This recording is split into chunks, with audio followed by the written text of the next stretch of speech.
So let's get back to it. There are so many cards in this pocket archetype, Wild Unknown, that we have not gotten into, and my phone died last time, so it kind of cut me off for the last video. Still have to decode this Starborn, but yes. I wanted to use this opportunity to get to know the cards and also simultaneously do a collective read for September, and we have a lot of cards to go, so I'm keeping the other cards out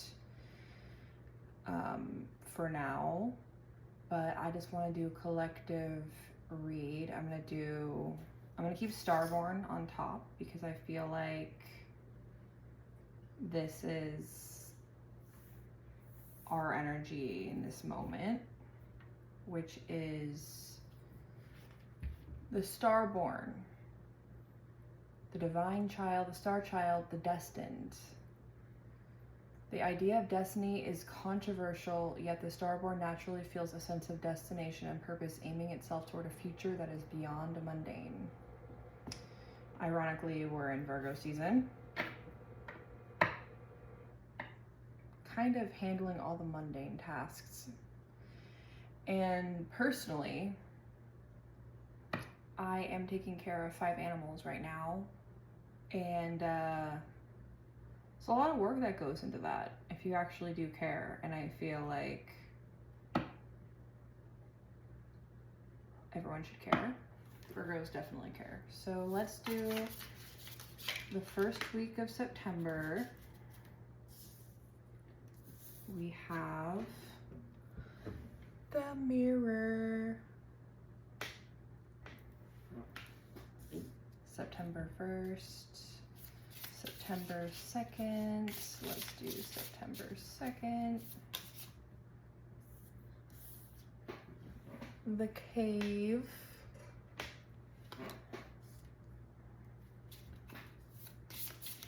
Third of September, 3rd of September, 3rd of September, collective energies. I guess I should do it with this hand instead. Ooh, okay. 3rd, the Forest. The Bridge. These cards are so beautiful, I highly recommend. Fault Line. Earthquakes coming up in September.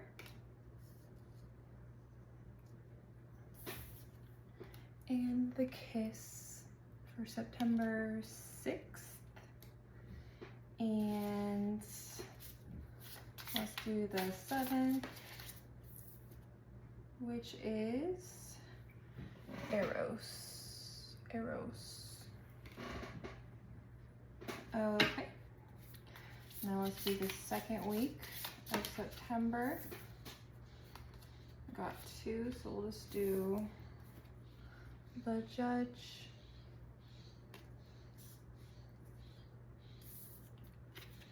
the Queen.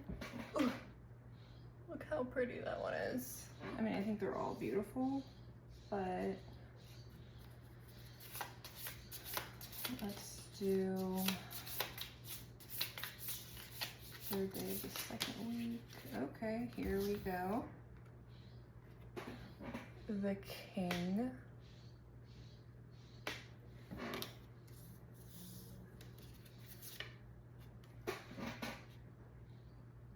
The Desert. I was about to say the dessert, but no. The Heart. There's a boat on this one, and I just watched Titanic. That's gonna be a whole other video because Titanic is free on YouTube right now, so go watch it. I noticed the Temple. There are a lot of Aquarians who went down with the ship. thought that was really interesting. The captain was an Aquarius. The ship designer was an Aquarius. The poet.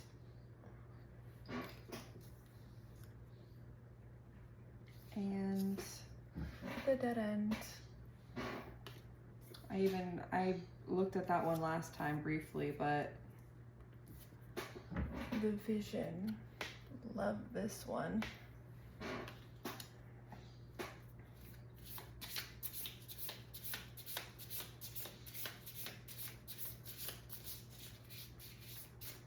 Third week of September 2025. Whoa, whoa, whoa. The storm. So beautiful.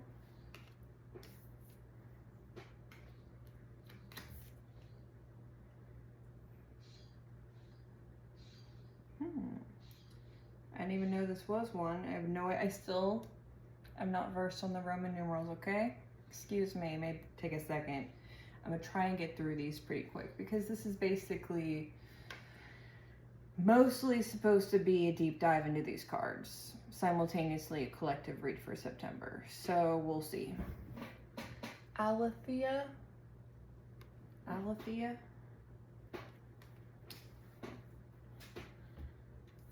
And the riddle.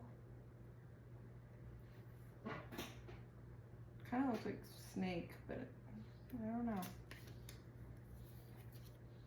And then we have the empty room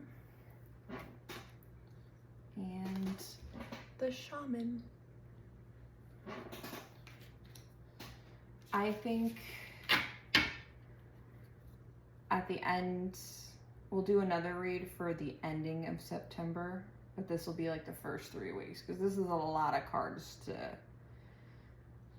deep dive at once. But I want to get to know all of these cards. So yeah, let's do it. So the mirror. I know that Elle is like at the end, I think, you know. I think that's like 50 or 60, right? It's gotta be. The mirror. Okay, so what I'm gonna do is I'm not gonna read the full description of every single card because we're gonna be here all day if we do that. But for the mirror, it says, speak to yourself gently and kindly in the mirror. It will feel awkward at first, but it's a sure way to become friends with yourself. Yeah, I mean, it's always good to be good to yourself, right? And I mean, it kind of sucks looking in the mirror sometimes because it's like then the negative, the flaws you see about yourself just perpetuate itself. So I kind of try and stay away from mirrors. But if I do look in the mirror, which I do a lot because I'm cleaning them all the time for people, literally, then yeah, I have to be nice to myself, especially in the mornings when I'm like death and I'm like, ugh. But okay, so it says, when light, witnessing the deeper self and pure awareness, and when dark, narcissistic, comparison, harsh edges. So, yeah, and I mean, it says so in here too, but I was gonna say, like, people, like, especially, like, into weird things will often, like, use mirrors as portals. And it says for the first line, it says, we look into mirrors every day without recognizing them as portals into another realm. They can shatter, flatter, distort, reflect, and project an image back to us that we deem to be true. The energy of the mirror is all about self-perception. When the archetype of the mirror appears, we are in a mythic land of Narcissus who saw himself reflected in a pool and fell in love with his own image. So compelled by his reflection, he could not turn away. a fixation that eventually led to death, right? Because didn't he like fall in and drown because he tried to kiss himself or something? I just heard that somewhere. Oh my god, where did I just hear that? Anyways, basically, it says, recognize the power and danger of the mirror. It is a construct, one that may drive a shard between you and your true self. The mirror contains trickster energy. Put the phone down, stop with the comparisons, let the mirror stand empty for a while. Rest with the one inside. Yeah, so avoid mirrors. Like, I want to get a camera where I don't have to see myself because it's so distracting, and not because I'm like, oh my god, you're so hot, Thea. No, it's not supposed to be like that. It's not like that. It's just, I don't want to perpetuate any bad thoughts I have of myself. And yeah, it is good to look within and just, yeah. So that's for September 1st. All right, September 2nd, the cave. So that's like XXX. So that's like 30, and then XX. The cave. The dark, the portal, the interior. Those who are fortunate enough to find and enter the cave are forever changed. So don't look in the mirror, step into the cave. When light, the sacred center within. Interesting. So basically the first couple days of September, deep dive within yourself, like on a personal level. Don't let the mirror distract you. Slowly and steadily, crystals of enormous magnitude grow within the dark confines of caves. Let the cave teach you patience.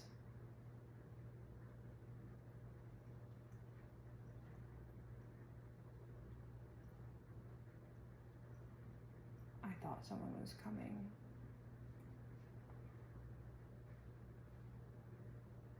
I don't want anyone to come. I'm busy. Don't distract me. Okay. The cave is known to reside in the center of the heart. Within its walls, the whispers of compassion and self-understanding can be heard. Yet because of its mystery and power, many of us fear the cave and never try to find it. We busy ourselves in the bright lights of the city, while the cavernous, dimly lit chambers calls out to us in the night. Where is your cave? You already know. Return to it and tend the fire. Okay.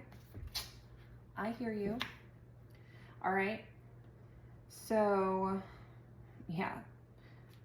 Ironically enough, I think September is going to be kind of a life-changing vibe if we can just go within. And this is not just looking at astrology. That's a whole different sector. This is just these cards helping us a little bit, get a little bit of guidance. And I definitely recommend you guys get it because they're beautiful. Yeah. Okay, the forest, September 3rd. Forest.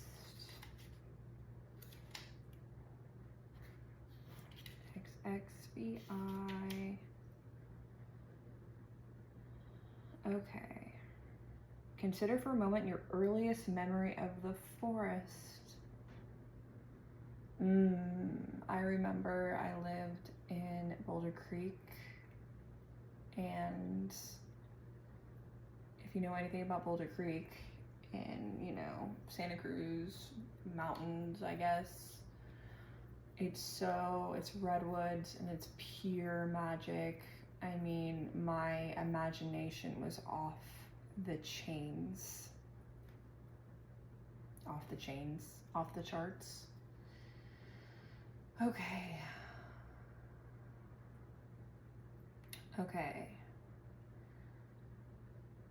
There's magic in the forest, but there are tricksters here, dense foliage and entanglement, but equally present are the glimmers of fairy light and friends among the trees. You're on an adventure now, and there's no turning back, so embrace the dim light and moving shadows. It says, when light, magic abounds, childlike wonder, adventure. When dark, concealment, destiny, and savagery. The hunter, the maiden, the crone, and the shaman make regular appearances in the forest. Don't be surprised if these cards come up together. Well, we do have the shaman. Do we have anything else? The hunter, the maiden, the crone.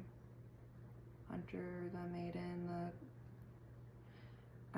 no, just the shaman is at the end of the 3rd week of September.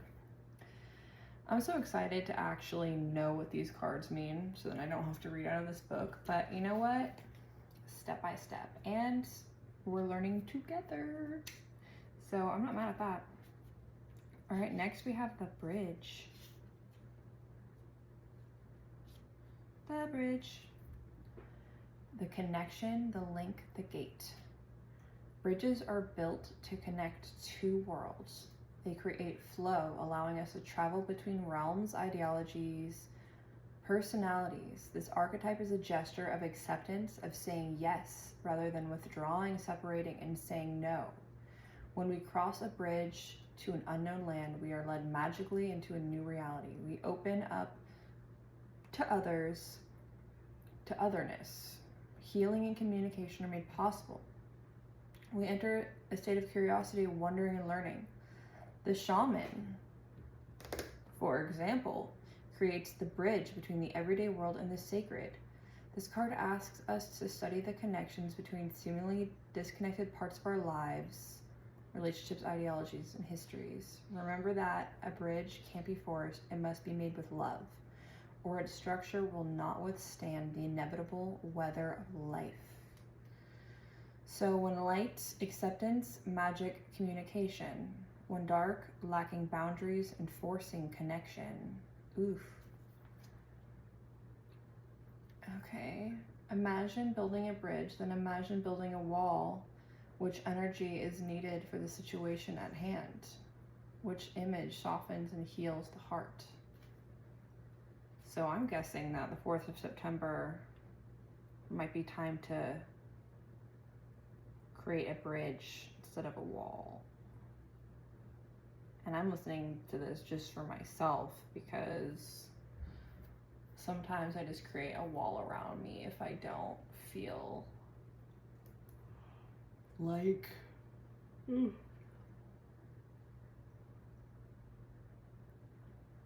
the boundaries. I don't know. Okay. Well, I do know. I do somewhere. All right. The fault line. X-L-I-X. X-L-I-X.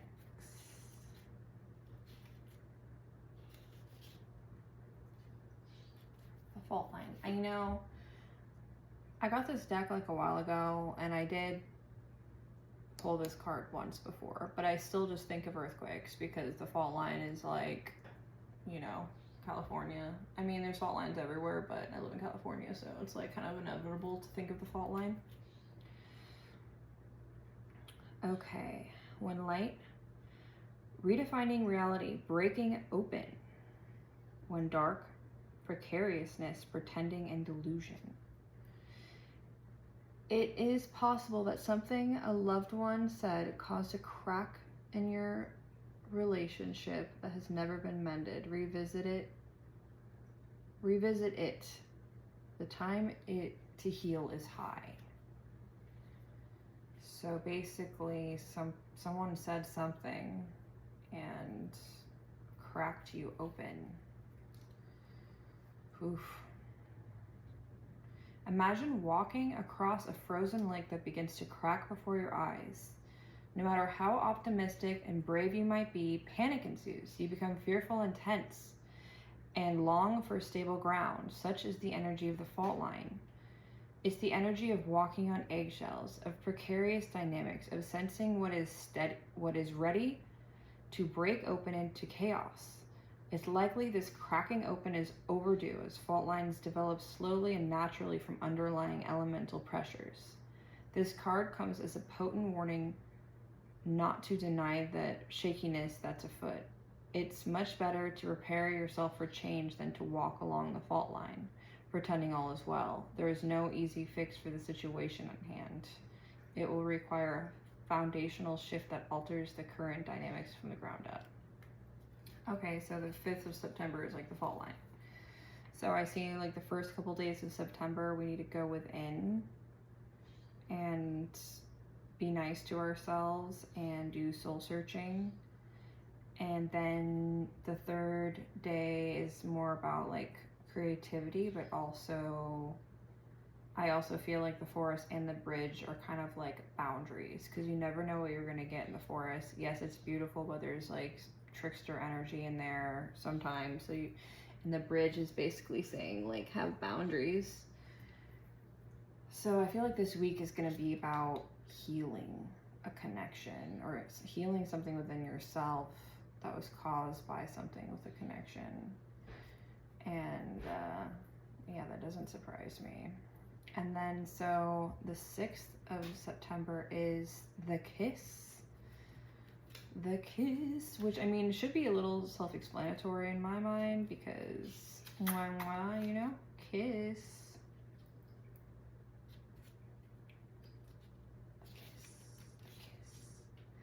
The kiss.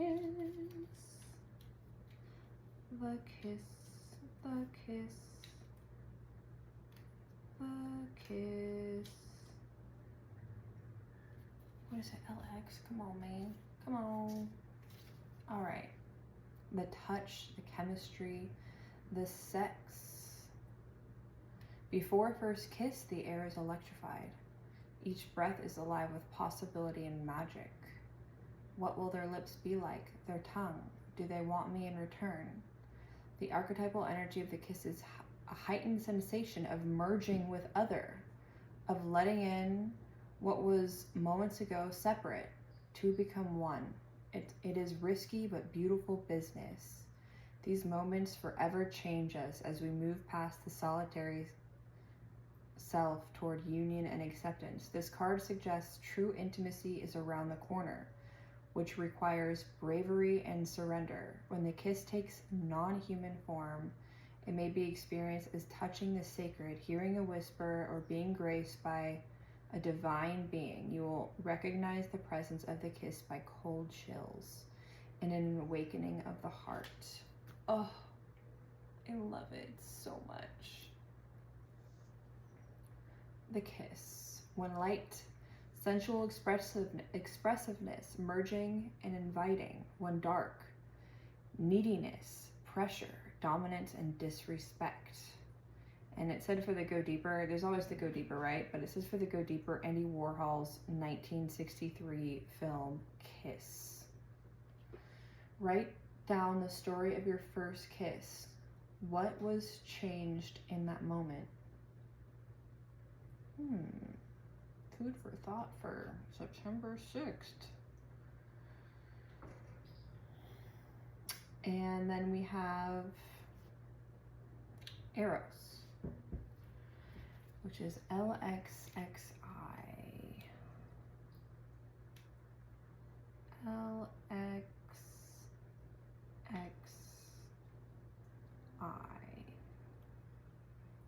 Eros. Oh, I was like wondering what that was. I think it's like lips with like a diamond coming out of the lips. All right.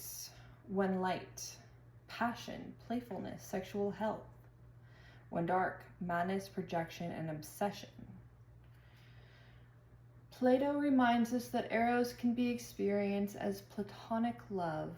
It is activated when we witness beauty and truth in the world, when our barriers soften.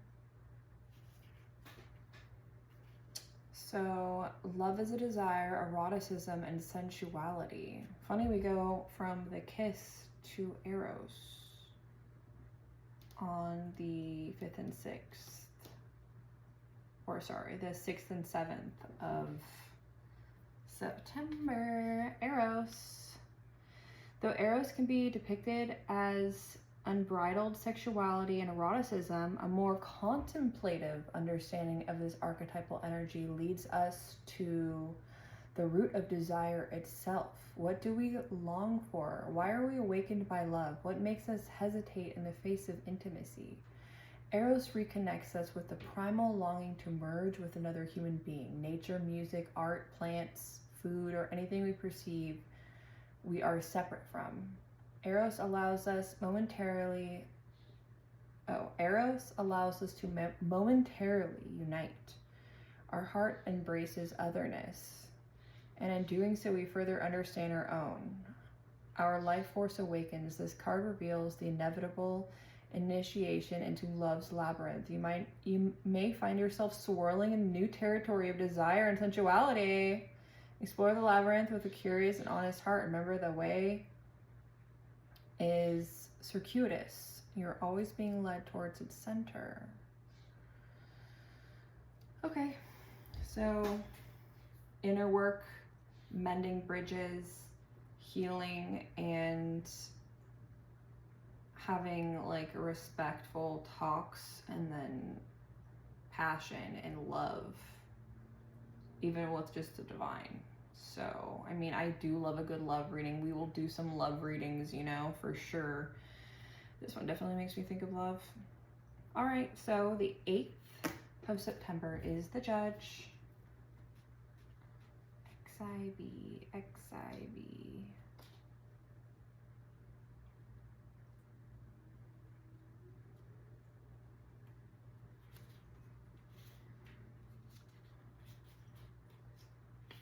One day I'll be cool enough to be like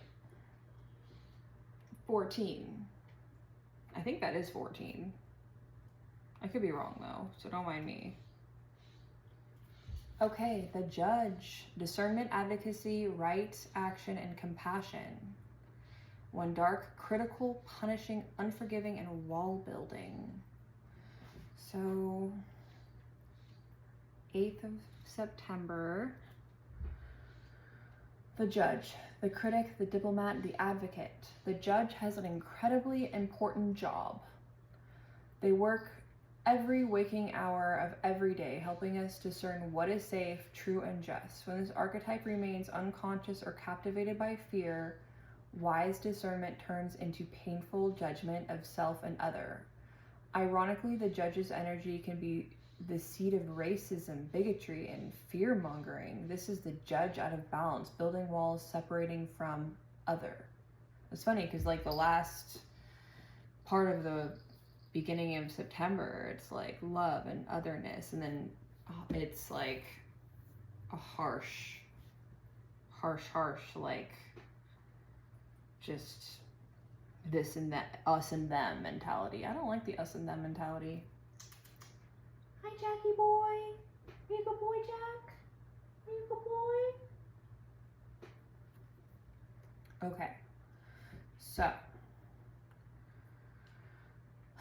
when this same discerning force is made conscious and healed, however, the Judge may be found in advocating for civil rights causes, standing up for the underdog, providing resources for those in need, and forgiving again and again.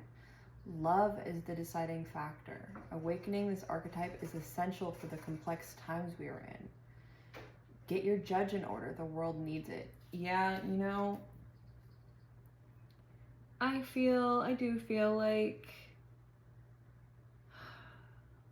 we're on the brink of a revolutionary time, for sure. Oh my gosh, full body chills again. Oh my god, whenever that happens, I just always take that as a sign. But I just feel like a lot of us, at least in this area, like, of course, people stand up for what's right, like, online, but, like, people are so comfortable and they want to stay comfortable, and I don't blame them because, you know, it's been fucked up, especially if you look at world history. All it is kind of, and like other parts of the world right now, it's rough out there, and I feel like we need that collective empowerment, you know? Okay, so now the 9th of September, the Queen. The Queen. The Queen. You know, I just watched Marie Antoinette, the movie, you know, like the one with, whatchamacallit, Kirsten Dunst.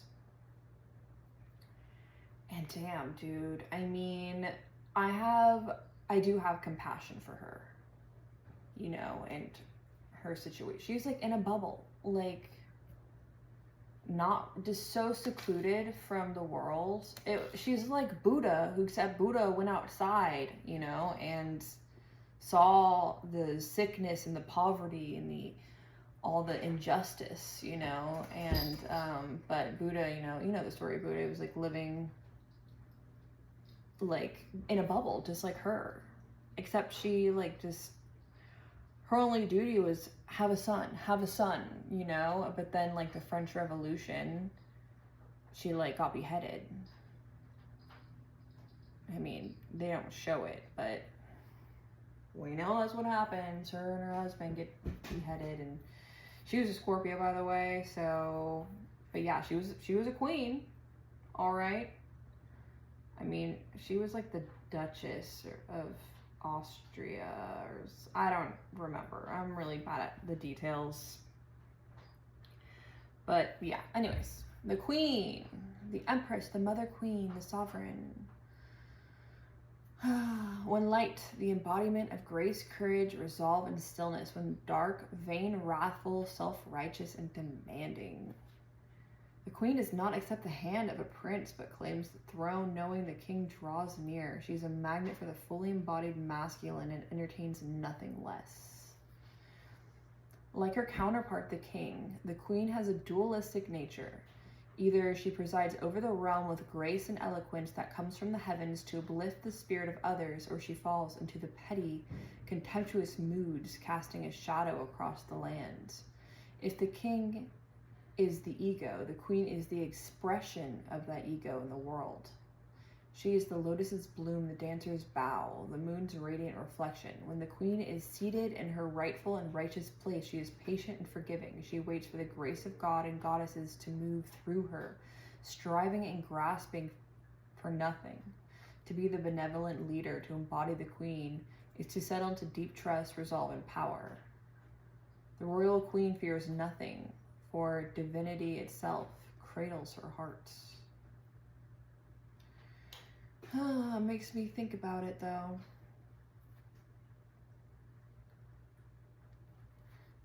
It's funny how I got, like, the judge then the queen.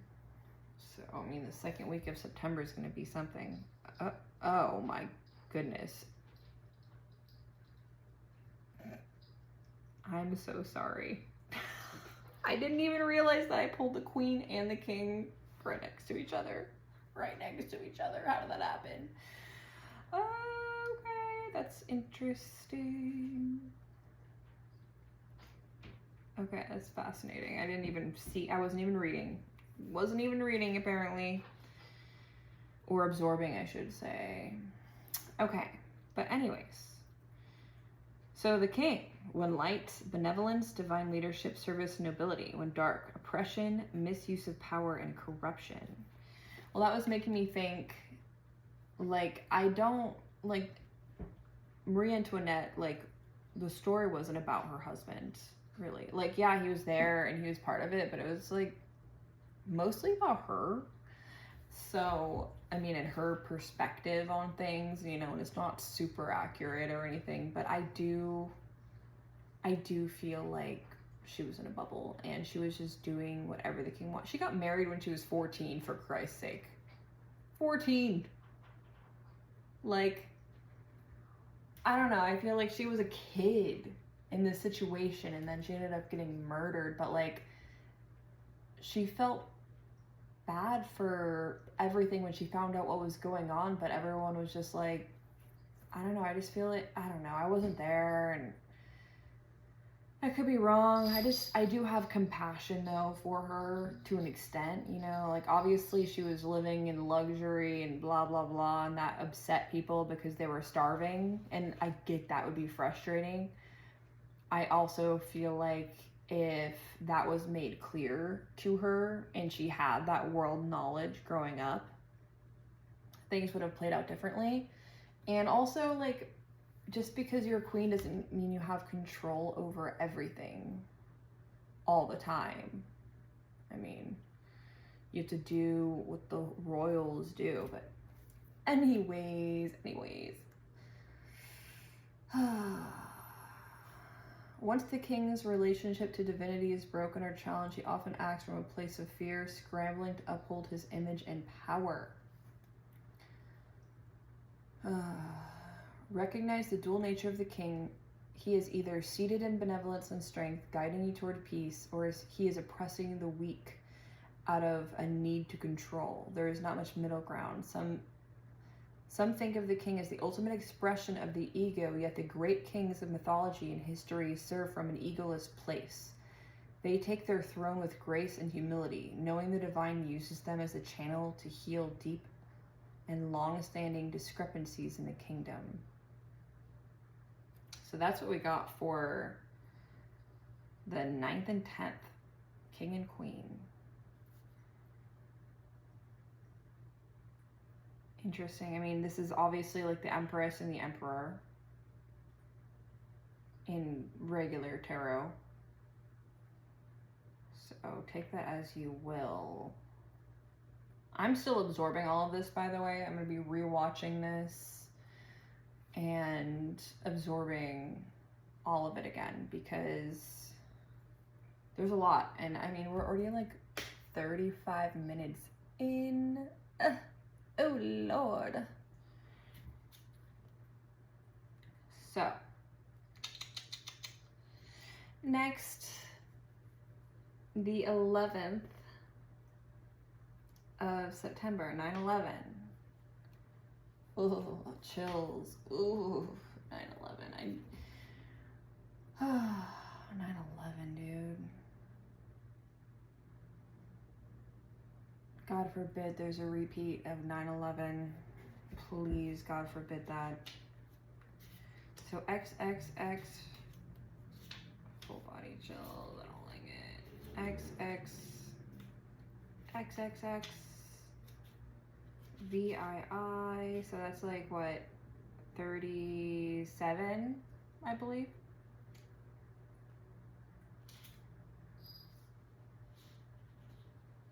XXX,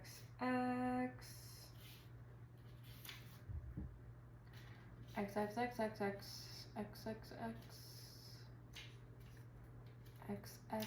Oh my god, it's taking me like 5 minutes just to find these things. The desert.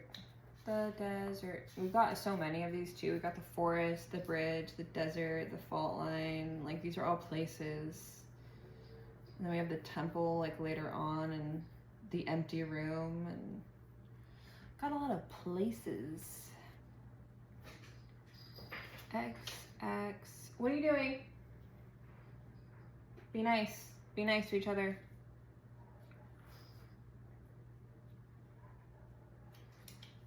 XX, the desert. When light, surreal, strange, unexpected visions and silence. When dark, drying, deadening, disorienting, and isolating. Okay, the desert is alive and pulsing with energy despite its desolate appearance. Turn toward it rather than away from it. The drought, the wasteland, and the badlands. The desert leaves us disoriented, desperate for direction, grasping for meaning, longing for solid ground. For endless miles, we are confronted with a lack of clarity and existential dread. We are thirsty, hungry, pleading with life to get back to normal, to become animated by the simple pleasantries of day-to-day life. The desert offers no such comfort, and all must pass through it. If you can embrace the discomfort of the desert, knowing you will someday reach water again, you can tap into the potent energy of the landscape.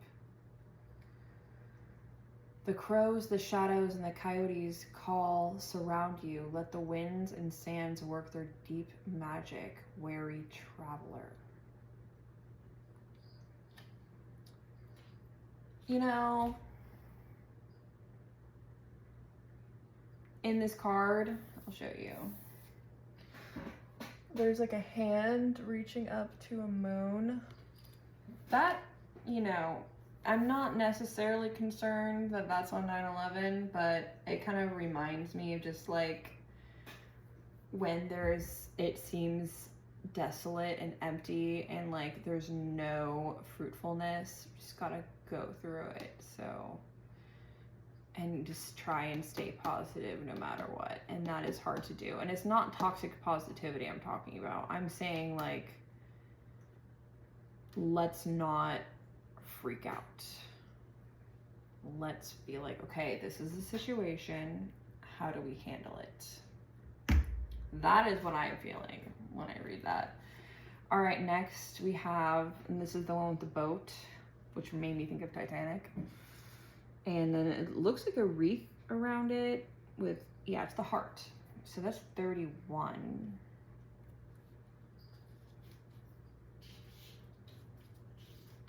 Apparently the heart is also a place. Makes sense. The home, the center, the throne. When light, expansive, knowing, gentle clarity. When dark, fraught, tangled, and betrayal. Wild is the Wind by Nina Simone. Wild is the wind.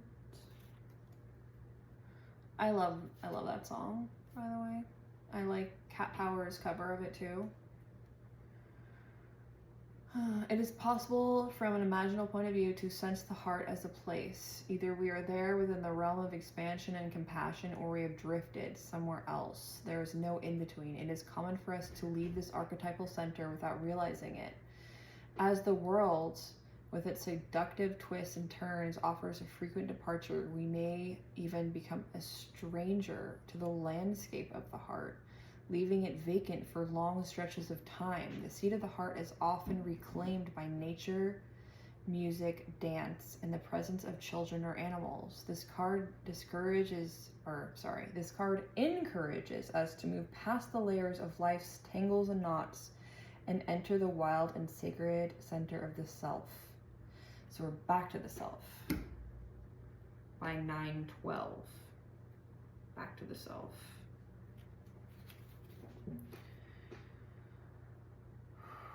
Okay.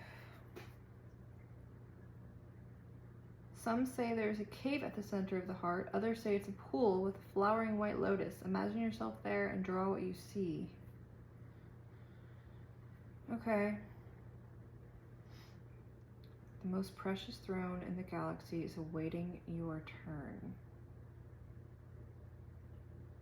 Yes. Okay.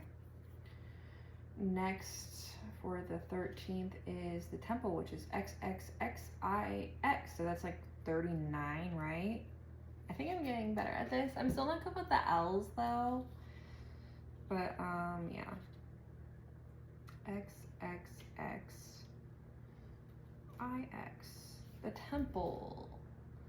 Reverence for all. Life as sanctuary. When dark, I don't even know how to say that. Oh, cult, strict spirituality. Though indeed the temple travels with you, this card is interwoven with the pilgrim archetype. If you've been longing for a spiritual journey, book your tickets. The sanctuary, the shrine, the altar. When we think of the temple, we often envision an architectural structure in a far-off land. We are quick to distance ourselves from the sacred, assuming we must expend much effort in order to arrive there. Yet, the temple is a universal and omnipresent energy, accessible in the highest and lowest, richest and poorest of places. Visiting the temple might be as simple as stepping into the dappled light of the forest. Just like we got, slowly and sensuously kissing a lover, or closing your eyes to travel inward. This card is a call to re-examine what you pay homage to and what you reject. What do you spend your time worshiping? Your phone, money, material goods? What barriers do you draw between yourself and the sacred? Perhaps there is room on your altar for something new, something surprising. Offer it to the heavens. You know, I love that. I like drew everything in, you know, the forest and the kiss. And then the 14th, we have the Poet. The Poet, which is number 7. Number 7. Number 7. You know, I could just look in the, you know, table of contents, but I'm not gonna do that. I'm gonna just do it the whatever way I want because I want. So I don't really care. I like to do it. The poet, the artist, the witness, the truth teller, with light clairvoyance. For I have an urge to show this one. Look how pretty. The poet. When dark, harmful words, sharp tongue, and thwarted creativity. Yeah, just 14th. I mean, that's the thing. It's like, if you're in the light, this is all positive. If you're in the dark or you're feeling dark one of these days, it's okay. You'll get through it. Just be aware. You know, there's light and dark in all of us. You know, no one's perfect. Virgo season, I know we want to be perfect. We want to be in the light. I understand. The poet's work is to feel immensely and not be afraid. They must seek out truth in the darkest corners of the world and carry it back for all to see. This unique capacity resides within us all, regardless of our relationship to creativity. When the poet energy is present, there is a call for deep honesty and reflection. We're seeing the big picture within the little one. The poet rides effortlessly between the personal and universal. It's possible that others may not seem to listen or care about the poet's work, but do not be discouraged. The words of the poet ring true for centuries to come, soothing the wounds of despair and violence that captivate our world. The poet's work is never finished. Find your voice and trust that the wind will carry it. You know, I think that's actually a good one to end on, because like we're almost at an hour, and I'm like, I'm gonna save these and do another reading for the second half of December. I'm gonna draw 7 more too after that. But I think that's a good note to end on for now, because that was a lot. It's a lot to take in. This is like a very plutonic deck. You know, it's very like light and dark, light and dark. And I mean, it's beauty. It's a lot of black and white. I love the Kim Kranz artwork, or whoever does the artwork for Kim Kranz. But I love the messages. And okay, so the poet. The poet is related to the shaman and the bridge. And we have the shaman and we have the bridge. These archetypes hover in the meeting place between everyday and the sacred. You know, it kind of makes me think of finding sacred energy in the mundane, and kind of like just making life magical even when tragedy appears. Because I mean, I was just saying, I was just watching the Titanic for like the millionth time, but like every time I watch it, I kind of have like a new lens to see it through, because it is such a tragic story, but it is so like poetic and beautiful. Like there's moments of beauty within it, you know. There were people who were sacrificing themselves so their families could get on those boats. And there were people who were on the boats who were like, wait, why aren't we going back and helping others when we have room on our boat? You know, there were moments of beauty and sacrifice in it to help others. Were they always successful? No. But not always, I should say. But it's tragically beautiful. But you could write a poem all day about it. But yeah. And the poet is the truth teller, because it's not all pleasant. So the second week is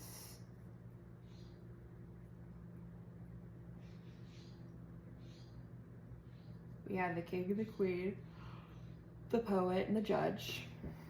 a lot of people involved. And then we have the desert and the heart. But yeah, I'm gonna be rewatching this, and also, I mean, I should be doing like one card at a time every day, haha, but like, no, this is good. I will rewatch this and just get to know these cards better. So yeah, I had fun, and that's all that counts. But yeah, we'll get to, and by the way, the third week, I'll just read these off again, just as a preview for the third week. The Dead End on the 15th of September, the Vision on the 16th, the Storm on the 17th, Aletheia on the 18th, the Riddle on the 19th, the Empty Room.